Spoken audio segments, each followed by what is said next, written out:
My name is Ebony Zimmerman. Tonight was my 36th birthday party. 40 guests in our Buckhead mansion, crystal glasses live jazz the whole show. Halfway through dessert, my father stood up, wine glass swaying in his hand, and announced loud enough for the entire room to hear, "You're not even half the woman your 16-year-old sister is." My mother smirked and added, "Seriously, Ebony, be grateful we still let you live here." Serenity, legs crossed on the velvet sofa, flashed her new Rolex and laughed. "Exactly. Some of us actually deserve the lifestyle." The room went dead silent. 40 pairs of eyes on me. I didn't scream. I didn't cry. I just pushed my chair back slow enough for the legs to scrape across the marble floor and smiled. "Then let her start paying your salary?" I said, looking straight at my father. "Because, Dad, you're fired. Effective tonight." His glass stopped halfway to his lips. My mother's mouth actually fell open. Serenity blinked like someone had slapped her. You could have heard a champagne cork drop. If you've ever had family treat you like you're disposable the second a younger, shinier version comes along, drop a comment below and tell me where you're watching from. Have you ever smiled while planning the perfect revenge? Let me know, because the rest of this story is going to hit hard. I was 18 when Dad sat me down in his study and slid an envelope across the desk. Inside was the full-ride scholarship letter from Emory I'd fought 2 years to earn. He didn't even look up from his laptop. "We're keeping this money," he said. "Your mother and I might have another child someday. That one will need it more." I remember staring at the paper until the words blurred. I didn't argue. I just nodded, walked out and applied for every student loan I could find. 4 years later, I graduated top of my real estate finance class. I came home with a business plan and asked my parents to co-sign so Zimmerman Realty Group could be incorporated under my name. Mom laughed first. Dad didn't bother hiding his smirk. "Sweetheart," he said, "this is a legacy business. Daughters don't run legacies. When we have a son, or at least someone worthy, we'll talk." They refused to put the family name on anything that belonged to me. So I took the train to Atlanta with 2 suitcases and $23,000 in debt, rented a studio the size of a closet in Midtown, and started the company anyway. I cold-called brokers, flipped my first strip mall lease before my 24th birthday, and never asked them for a single cent again. 10 years in Zimmerman Realty Group was managing over 230 commercial properties across the Southeast. Market value had crossed $180 million. The board begged me to take the chairman. Dad still sat on every investor call wearing the chairman title like it was his birthright. On paper, I was CEO, but every major decision still needed his signature. He loved reminding everyone that the company carried his last name, not mine. I smiled in meetings signed where I was told and quietly moved every new asset into holding companies he didn't know existed. Then 14 months ago, I did something nobody saw coming. I walked into his home office on a random Tuesday with a bottle of his favorite Macallan and a thick contract folder. "Dad, I said you've been talking about retiring for years. Let me make it official." I offered him the title. Chairman Emeritus, $750,000 a year, full medical. The corner office with the skyline view, everything a man stepping back could want. Mom clapped like I'd finally come to my senses. He flipped to the last page, scrawled his signature without reading past the salary line, and shook my hand like he'd just won a prize. They toasted to my generosity that night. I raised my glass with them and felt absolutely nothing. I signed that contract for one reason only. Garrett Stone has been my corporate attorney since the day I signed the very first lease in that cramped Midtown studio. He knows every shell company, every holding structure, every line I've ever drawn to protect what I built. Late one Thursday night, my phone buzzed on the nightstand. His name flashed on the screen. "Ebony," he said the second I picked up, voice low, "your father just emailed me from his company address. He wants me to draft a new irrevocable trust. Everything, the operating agreements, the real estate holdings, the cash reserves, all of it rolls to Serenity when she turns 18. Your name isn't mentioned once, not even as a contingent beneficiary. I sat up in bed, switched on the lamp, and opened my laptop. Garrett had already forwarded the message. Dad's signature block still read, Clyde Zimmerman, Chairman Emeritus Zimmerman Realty Group. The instructions were crystal clear. Lock me out completely. Make the transfer look like estate planning and do it fast. I read the email 3 times. No rage, no tears. Just the coldest clarity I've ever felt. Does he know you're my counsel first? I asked. He thinks loyalty is still for sale. Garrett answered. He offered a $50,000 bonus to have the documents ready in 2 weeks. I leaned back against the headboard and stared at the ceiling. Tell him yes, I said. Tell him you'll start immediately. Then bill every minute to the company because from now on every cent he spends is on my tab. Garrett paused. You're sure positive? And Garrett. From this second forward, you work for me and only me. Double your retainer if you need to. I want a mirror plan. Something he'll never see coming. He exhaled slowly. Understood. I hung up, poured myself a glass of water, and opened a new encrypted folder on my desktop titled Endgame. That night, I didn't sleep. I mapped every asset, every entity, every signature authority still floating in Dad's name. By sunrise, I had a list of 47 moves that needed to happen in perfect silence. First thing the next morning, I called an emergency board session, no parents invited, and voted myself sole managing member of the parent LLC. The resolution passed unanimously. Dad had missed the last 4 meetings anyway. Next, I created the Ebony Zimmerman Irrevocable Trust in Delaware, appointed Garrett and 2 independent trustees he trusted, and began quietly transferring ownership of every new lease and every refinancing into the trust's name. Old assets stayed where they were for now. I needed the illusion to remain intact. I kept the corporate credit cards active. I left Dad's name on the country club membership and the season tickets. I even approved Mom's request for a new Range Rover for errands. Every swipe, every wire, every signature went straight into a shadow ledger Garrett built for me. Serenity, meanwhile, started posting from private jets and 5-star resorts she thought were birthday surprises. I watched the charges hit the corporate Amex and simply forwarded them to the forensic accountant I'd hired 6 weeks earlier. He flagged each one personal expenses disguised as client entertainment. The total climbed past $4 million faster than I expected. I scheduled quarterly strategy retreats in Miami, and Napa flew the executive team first class and made sure Dad heard how generous his daughter had become in his semi-retirement.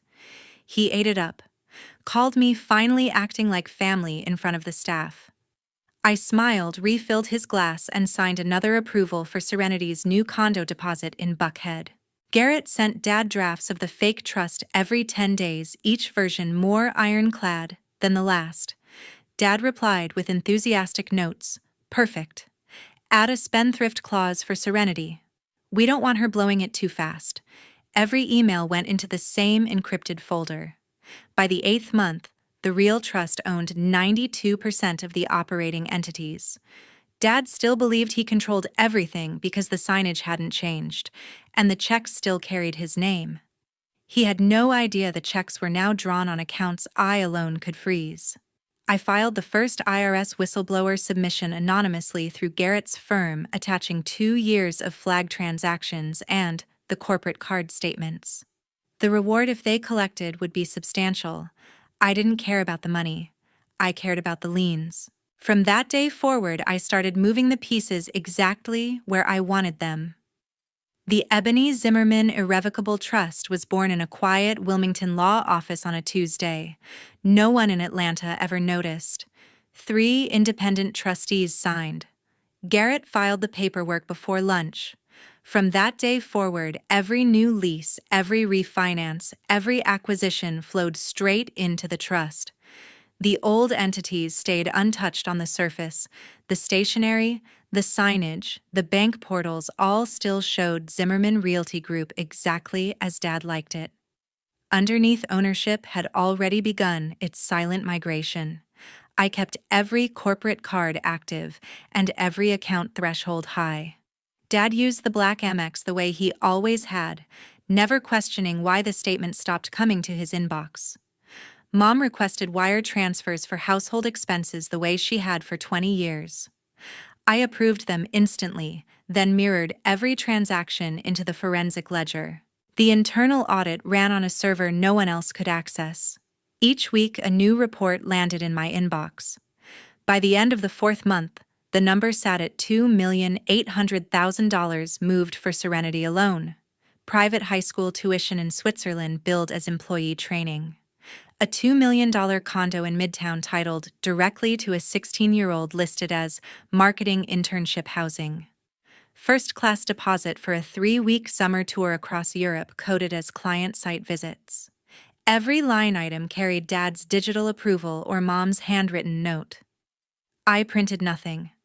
I forwarded nothing. I simply let the total climb.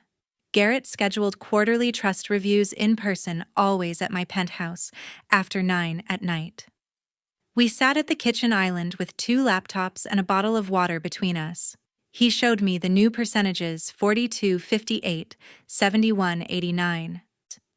Each meeting ended the same way: one more batch of operating agreements re-registered under the trust, one more layer of distance between what my parents thought they controlled and what actually belonged to me. I started requiring 2 signatures on every check over $50,000, mine and Dad's. He loved seeing his name still mattered. He signed without reading the memos. The memos, of course, now referenced the trust as payee. Serenity posted constantly: private jet selfies from Teterboro, shopping bags on Rue du Rhône, a caption that read, "Living my best life before college even starts." I saved every story, every tag, every geotag. The accountant matched the timestamps to the corporate charges within minutes. Dad scheduled a family legacy dinner and bragged to cousins about the European trust he was finalizing. I smiled across the table, complimented the wine, and later that night moved another 11 properties into the trust while they slept. By month 6, the forensic total crossed $4.2 million. Garrett walked into my office carrying a single USB drive. "Enough for felony misappropriation," he said. I took the drive, plugged it into the isolated laptop, and submitted the Form 211 whistleblower package to the IRS before midnight. No name, no return address, just 47 pages of bank records, card statements, and board minutes showing who authorized what. The IRS acknowledgement came back in 9 days. Case number assigned. Investigation opened. I closed the email and scheduled the birthday venue. I booked the same ballroom Dad used for his 60th. Same caterer. Same string quartet. I sent the invitations myself, handwritten notes on heavy cream stock. "Please help me celebrate 36 years and the next chapter of Zimmerman Realty Group." Dad called to say he was touched. Mom asked if she could bring the new Rolex she'd bought for Serenity as a table gift. I told them, of course. Garrett installed a ceiling-mounted projector disguised as a chandelier fixture 3 days before the party. Mrs. Blanca Aguirre, our housekeeper of 23 years, received her own invitation and a quiet request to sit near the front. She looked me in the eye and nodded once. She already knew. Every seat was assigned. Every slide was timed. Every document was triple-checked. And I chose my 36th birthday to end it all. The ballroom looked perfect. Gold, uplighting white orchids everywhere, the string quartet playing soft jazz covers, 40 guests in black tie milled around high tops, laughing over old deals and new babies.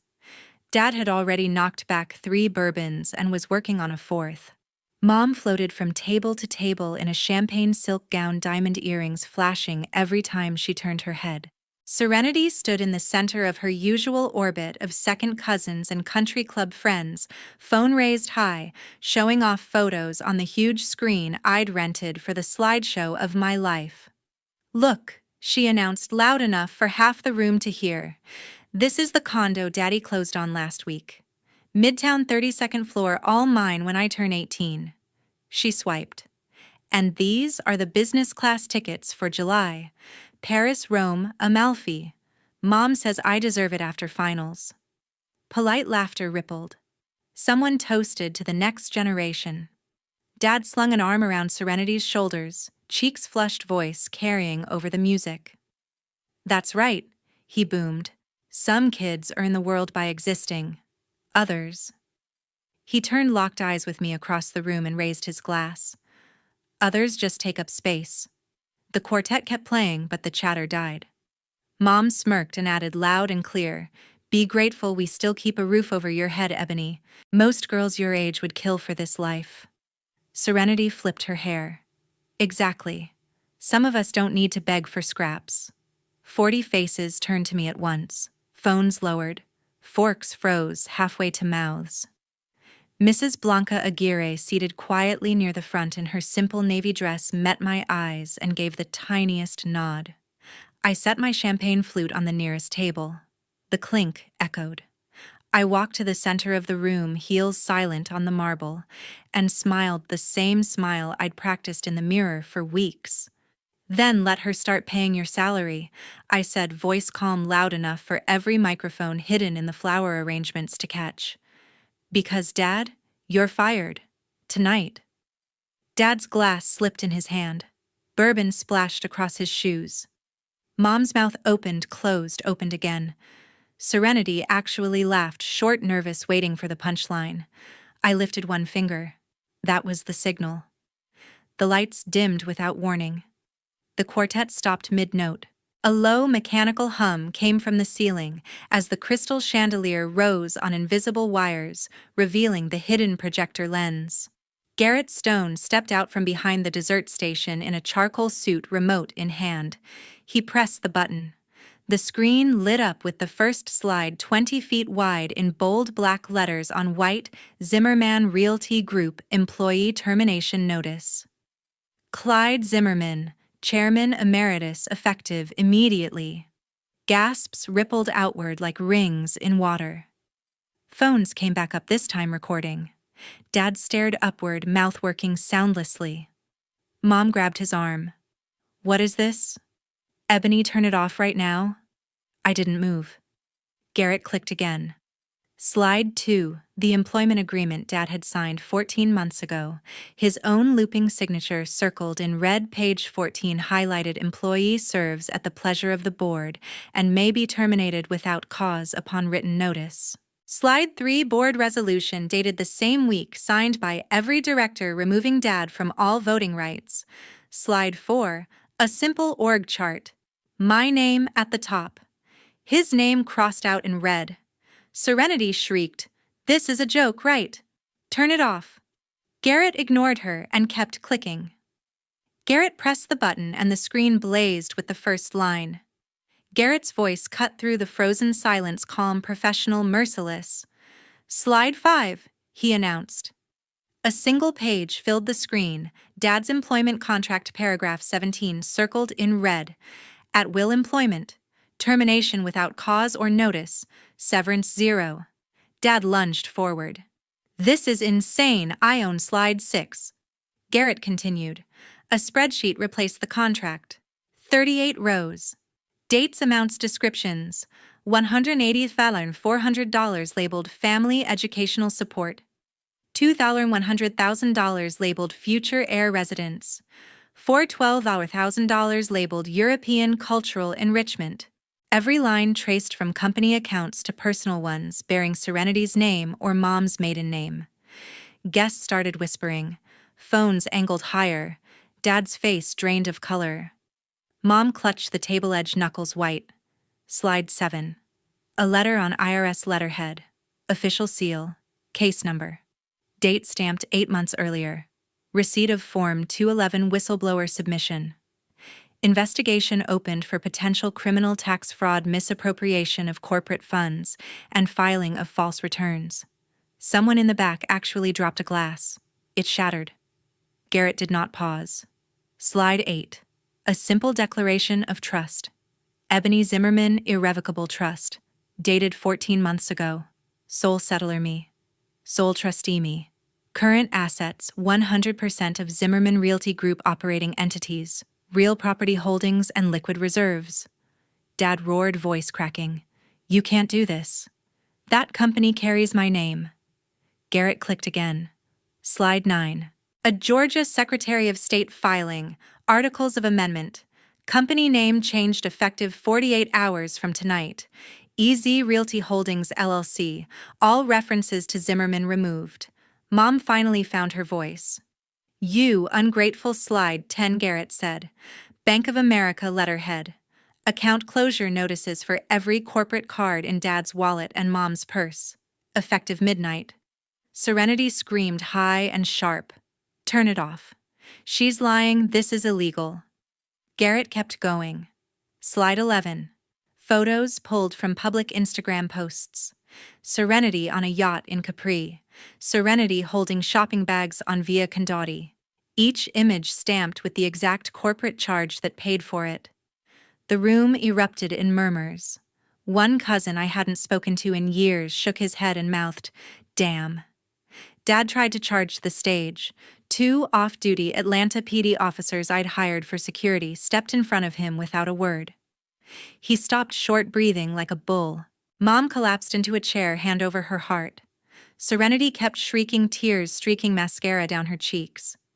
This is my birthday gift? You're ruining everything. I finally spoke. Actually, I said, voice steady. This is my birthday gift to myself. Garrett clicked to the final slide, a single line in massive font. Any questions may be directed to Garrett Stone, Counsel for EZ Realty Holdings. All further communication with former employees will go through him. The screen went black. The lights came up. 40 phones were still recording. Mrs. Blanca Aguirre stood slowly, looked straight at Dad, and said in her quiet Spanish-accented English, I watched her build every brick of this company while you watched golf. God sees everything, Senor Clyde. Dad's mouth opened, closed. No sound came out. Mom tried to stand, wobbled, sat back down hard. Serenity ran toward me, fists clenched. One of the officers caught her gently by the arm. She dissolved into hysterical sobs against his chest. I walked to the microphone the quartet had been using. Thank you all for coming, I said. Dessert is still being served. Please enjoy the rest of your evening. No one moved. Dad found his voice at last, hoarse and shaking. You'll never get away with this. I looked him in the eye.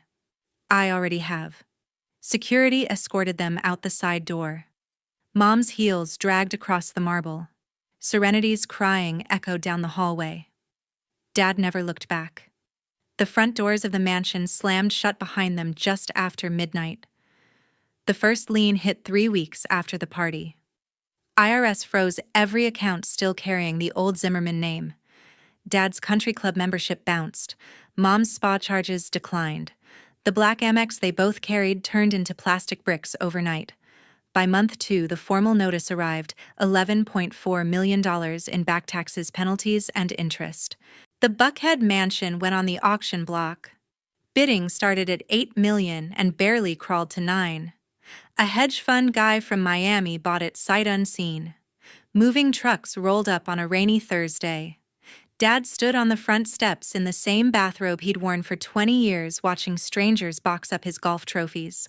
They rented them a 2-bedroom apartment in Sandy Springs. Nothing fancy, beige carpet, no concierge. Mom cried the first night because the dishwasher was loud. Dad stopped shaving.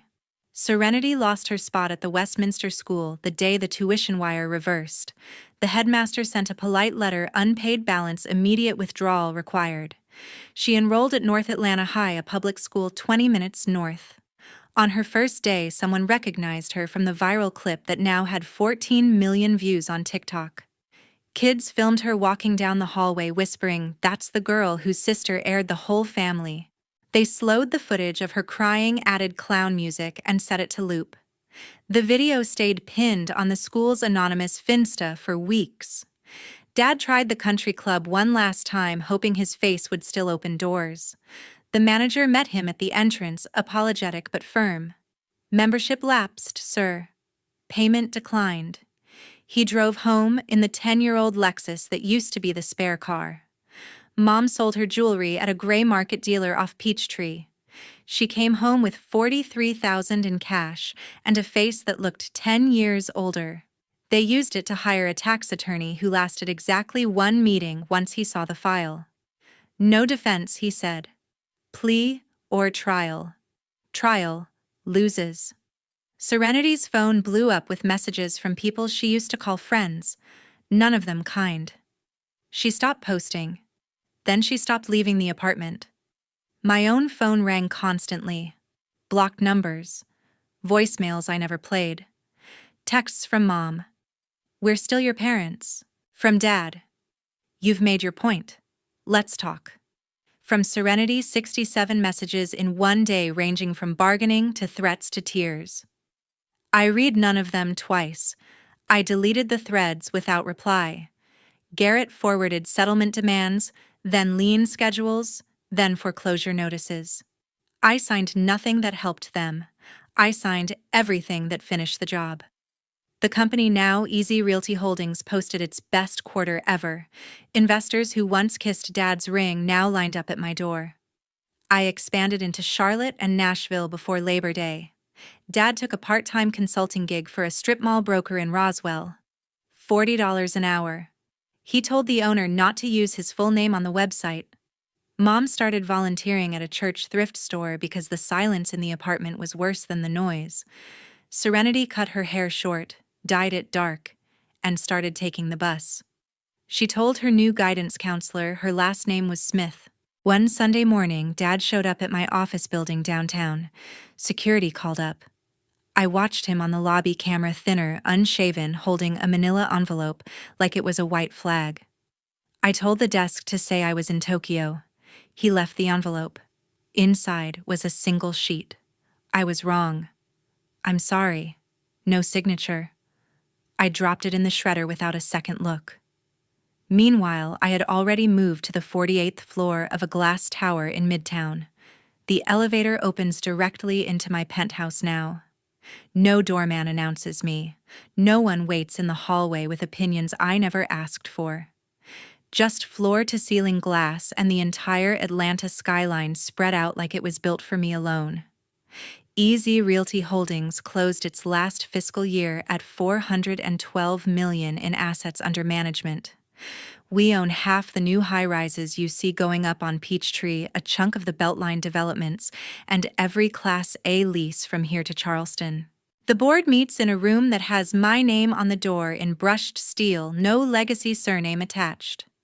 When new partners ask about the old branding, my team simply says, "That chapter closed." No one pushes. They can Google the rest if they want. I kept the people who stayed when the cameras were rolling that night. Mrs. Blanca Aguirre runs my household now and sits on the charitable foundation board. Garrett made partner last quarter. His name is already on the letterhead. The analysts who used to flinch when Dad walked in now send me birthday cards without irony. I date when I feel like it. I sleep 8 hours when I feel like it. I fly private because the company owns the jet, not because someone else signed the papers. Some nights I still scroll past an old family photo that survived the purge. 4 people on a yacht in 2010, all smiling like nothing could ever break. I look at the girl I was, then hair longer eyes, still hoping, and I don't recognize her anymore. I don't hate her either. She did what she had to do to become me. Regret never visits. Guilt never calls. The space they might have occupied is filled with something quieter certainty. I have learned that blood is just biology. Family is the short list of humans who choose to stand in the fire with you when the fire is real. Mine is small, deliberate, and unbreakable. Tonight, I'm on the balcony, barefoot, city lights flickering 48 floors below. A November wind cuts across the terrace, sharp and clean. I pour 2 fingers of whatever's open, raise the glass to no one, and speak the only truth that still matters. Family isn't the place you were born. It's the place that refuses to let you go when everything you built is ash and everyone else has walked away. I drink. The skyline drinks with me, silent, bright mine. That's the end of the story. If you stayed until this line, thank you. If someone in your life ever made you feel small for daring to be big, remember this: you don't owe your future to people who bet against your past. Build your table, sign your name, and when the time comes, don't hesitate to flip it. I'm Ebony Zimmerman. This is my city, my company, my life, and I have never been more at peace.